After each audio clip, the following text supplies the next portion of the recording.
the entire vision of how to get everybody there. That's what I do. It doesn't matter if it's your first time growing. It doesn't matter if you don't like me and then you go to another channel and after a year you come back to my show and you say something like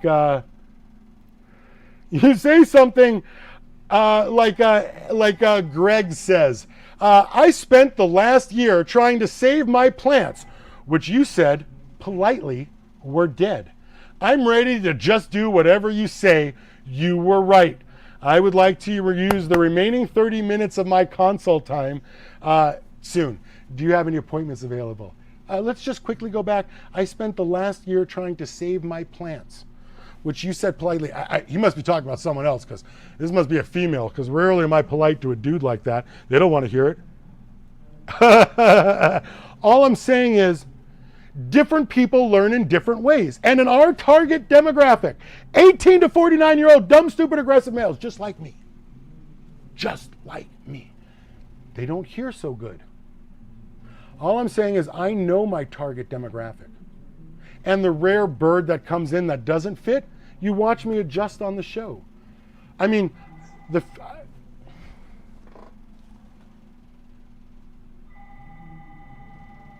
store phone is ringing. I used to answer the phone like I'd forward it to my house like 8 o'clock. Girl boss. I spent the last year trying to save my plants, which you said politely were dead. I'm ready to just do whatever you say, and all I'm telling you is leave them the fuck alone. Less light, less water, less nutrients. How the fuck can you argue with that? All I'm saying is this, mathematically. If you don't kill your plant, let's say you could have done more and more, but let's say you don't kill your plants, you don't have any problems, and let's say you get 75% of what was possible. Dude, that's pretty fucking good for a first run. I mean, Remo just complimented his kid on a first run, even though, you know what I mean, like, who knows, you know what I mean? And so all I'm saying is, if you kill your plant, you've lost. I've spent the last year. That's why when I ask you guys, what's the most expensive thing when it comes to growing cannabis? What's the number one most expensive thing when it comes to growing cannabis? What's the number one thing when it comes to growing cannabis? And that's time. This guy could have had, if you had a 2-light rotation in a year, you would have had 6 harvests, 5 anyway. You would have been master of the universe. You would have been master of the growverse. It's a fucking plant, man. You watched me top it on the show 2 weekends ago. It's a plant. This ain't rocket science. And yet, I can't get you guys not to kill him. Of course you think it's explosive growth with a new... Time. The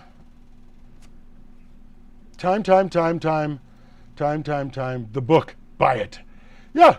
The guy lost a year. 6 harvests at a 600-watt light. 3 harvests with a pound. Let's just say the last 3 harvests came out, you got a pound 3 times.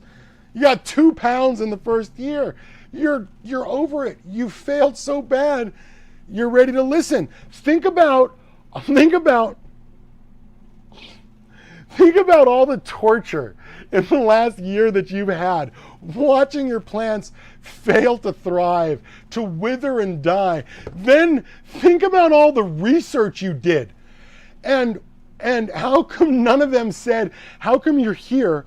You're like Jonathan, you're like, fuck, what was it? Who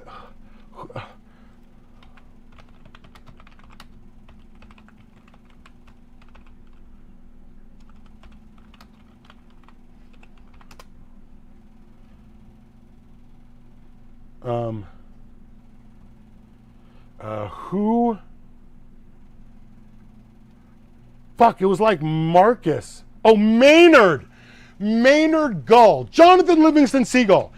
Jonathan Livingston Seagull can see the forest for the trees, and he can also see the trees. Now this is a seagull who decided that he wanted to fly faster than any seagull has ever flown in the history of seagulldom.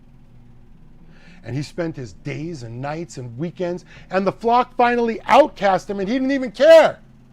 Fletcher. It was Fletcher. No, it was Maynard. Maynard with the... And so now Jonathan has attained a new level of existence. He is in a way that none of the other seagulls have been before. And he has attained this level of enlightenment. And suddenly he's brought into a new, bigger universe with other birds that have stronger wings, and he is brought into a larger universe. In the same way that Luke Skywalker took a step into a larger universe when he was able to close his eyes and feel the Force. Now, I know these things aren't real. I know I'm citing fiction. You know what I mean? Like, I'm just saying that at some point, Jonathan goes back home. The seagull goes back home, and he tries to bring his enlightenment to the flock. How enlightened can you be without the desire to help other people? That's why what you guys don't know, but okay, so I do the medical procedure. I go all over the place. Every facility I go to, I try to find one person, and I try to do things for that person, whomever, whatever, like sort of the saddest person in the hall, but is still alert and oriented enough to enjoy it. I ask the nurses if I can bring them like treats from the supermarket. It's tough to go to an environment with so much sadness and not do anything. And not do anything for so many people. There's so much sadness that I see.